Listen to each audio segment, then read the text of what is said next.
Halo Sobat Sehat, kali ini aku ingin sharing bagaimana menjalani diet sehat dan gak nyiksa. Yuk ikuti informasinya lebih lanjut ya. Pernah kepikiran gak sih udah lama ikut program diet, olahraga udah dijalanin, tapi kok berat badan gak turun-turun ya? Nah, Sobat Sehat, banyak banget ya alasan kenapa diet yang kita jalani ini gagal. Contohnya, nggak makan sarapan atau nggak makan malam, kita skip, akhirnya kalap deh pada pola makan selanjutnya. Olahraga tetap, tapi makan yang lainnya, cemilan atau makanan tidak sehat seperti gorengan, soft drink, dan lainnya. Terus bagaimana cara untuk menurunkan berat badan atau diet yang sukses? Nah, ada 3 prinsip yang perlu dilakukan. Yang pertama, hitung berat badan ideal.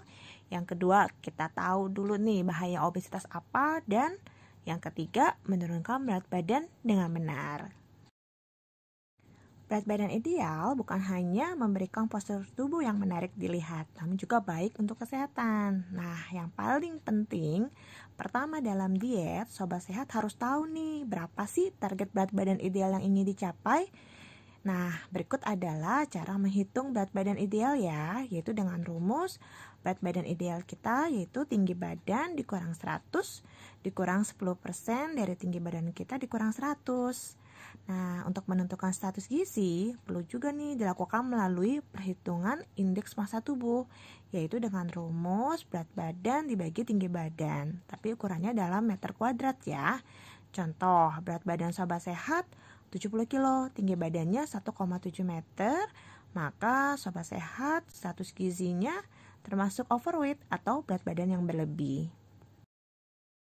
Nah, kalau hitungan IMT kita obesitas, tentunya harus waspada terhadap gangguan kesehatan yang akan dialami, terutama penyakit degeneratif yang tren saat seperti ini. Contohnya diabetes, penyakit jantung, hipertensi, hiperkolesterol, dan stroke. Bahkan hingga mengalami kematian karena serangan jantung mendadak. Nah, berdasarkan grafik, di atas ada loh peningkatan presentasi dampak obesitas terhadap penyakit. Contohnya tahun 2023 diprediksi bahkan meningkat nih penderita diabetes tipe 2 sebanyak 54%. Lalu bagaimana caranya agar kita dapat menurunkan berat badan dengan benar sesuai dengan saran dari dokter ataupun ahli gizi? Nah, berikut 3 langkah yang dapat Sobat Sehat perhatikan. Yang pertama adalah pengaturan pola makan, yang kedua aktivitas fisik, dan ketiga perubahan perilaku. Nah, cara tepat yang benar buat menurunkan berat badan sesuai dengan kaidah dari medis, tentunya dengan pengaturan pola makan dengan prinsip 3J ya, yaitu tepat jumlah, jenis, dan juga jadwal makan. Nah, pengaturan makan yang tepat yaitu dengan menghitung jumlah asupan makanan sesuai dengan kebutuhan kalori dan jadwal makan 5 kali sehari, serta dilakukan dengan memilih jenis makanan yang lengkap gizi seimbang tentunya. Harapannya Sobat Sehat dapat menghitung jumlah kalori dari makanan yang dikonsumsi, sehingga energi yang dikeluarkan untuk aktivitas kita sehari-hari juga sesuai dengan kebutuhan kalori. Jadi tidak usah asupan kalori kita meningkat ya, karena kalau kelebihan kalori mengakibatkan berat badan kita sulit untuk mencapai berat badan ideal. Adapun jumlah asupan atau jumlah makan harian yang disarankan antara 1.200 sampai 1.500 kalori. Nah, tahukah Sobat Sehat, untuk jadwal makan yang baik untuk diet, yaitu kita dengan makan 5 kali sehari loh.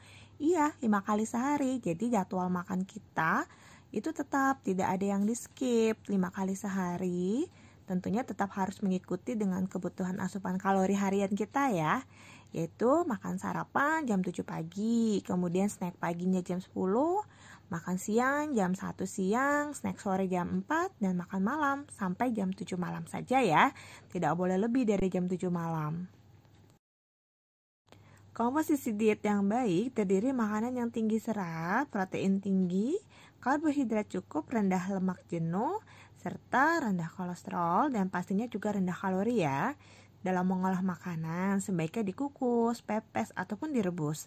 Serta batasi nih penggunaan gula, garam, dan juga lemak berlebihan, dan hindari minuman beralkohol ataupun minuman manis. Jangan lupa Sobat Sehat, perbanyak untuk minum air putih ya. Karena air putih itu sangatlah penting loh untuk membakar kalori. Jadi jika Sobat Sehat mengalami dehidrasi, maka metabolisme dalam tubuh akan terganggu. Dan Sobat Sehat akan mengalami nih kesulitan dalam menurunkan berat badan. Adapun kebutuhan cairan harian untuk orang dewasa 6-8 gelas per hari atau 40 ml per kilogram berat badan. Nah, untuk aktivitas fisik atau olahraga, tentunya olahraga dengan intensitas berat dalam sekali waktu dinilai juga kurang efektif ya untuk penurunan berat badan.